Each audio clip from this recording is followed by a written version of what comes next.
my needle threader with the hook and my string that I've cut arm's length.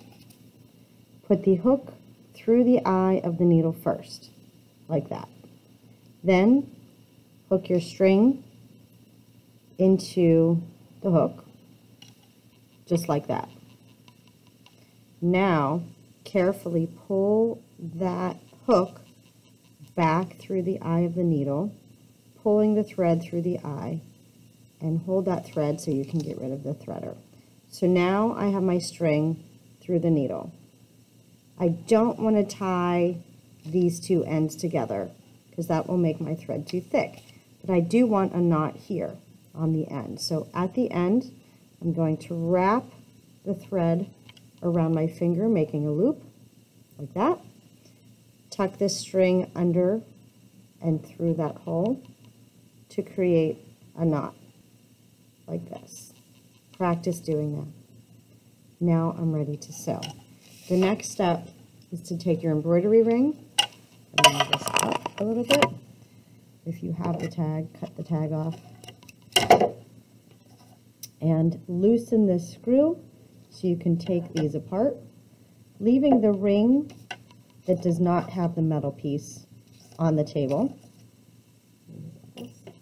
Now take your fabric, lay it on top of that ring, a little bit more, and then take the ring that has the metal piece on it and go over top that fabric, and it should be big enough to go around your fabric. So now it's interlocked. If you see, here's the inside, underside, the top, and then tighten that if you need to. To start, I have my needle with maybe about 2 inches of thread coming through, and then my knot at the bottom. You don't want your string to be too long because it'll get knotted. So on the underside, I'm going to put my needle through anywhere and pull it through the front. Now, this fabric has a lot of big holes, so this knot very well may come through. Let's see, if I pull this too tight, I accidentally pulled it through, and that might happen. So to prevent that, I'm going to show you a trick. Let's do that again, going from the back to the front, and I'm not going to pull it so tight this time. I'm just going to leave it a little bit extra there, just for this part. Now I'm going to give myself about 1/4 of an inch and go back to the back. So from the front side, I've made a little dash. On the back side, here's my needle, and here's the knot. So watch what I do. I'm going to pull this very carefully. Now here's the end with the knot. I'm going to zoom in just a little bit so you can see better. I'm going to take my needle and put it through the string anywhere, because there's 6 threads here, like that, and pull that through. So now when I pull this all the way down, the knot not only holds, but I've created a loop there. That's how you start it, just to interlock that thread to prevent the knot from coming through.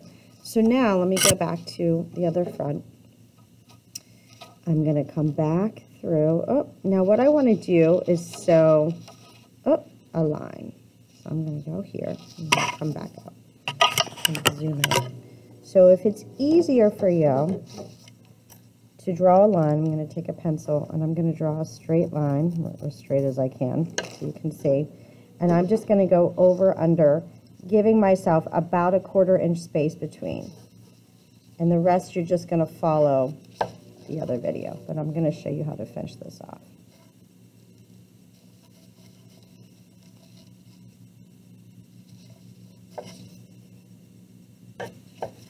So what I'm doing is I'm kind of guessing, I'm pushing through the back,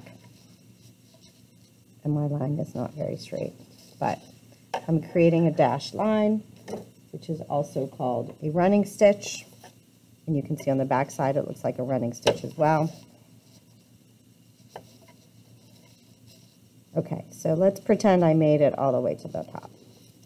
On the back side is where I want to remove my needle, so I'm going to just gently pull that thread out, because remember I only had about 2 inches, so I'm going to pull that out. And now I have all this excess string. If I'm done, I'm just going to cut it a little bit closer, but not too short. I'm going to tie just a regular knot. So I'm going to pull these threads apart because, again, these are 6 strands. Pull it apart and make an X. We did this with our sketchbooks. So there's my X. You can see, oh, there's the X. Crisscross. Tuck one string inside that hole, like that, and pull the sides. And I'll do that a second time. So the underside is where all your knots are going to be. The top is where you're going to create all these designs, which I'll show you. Cut that excess off. So there is my running stitch. There's a video that you're going to watch that's going to show you all of these. You'll turn this in when you're done.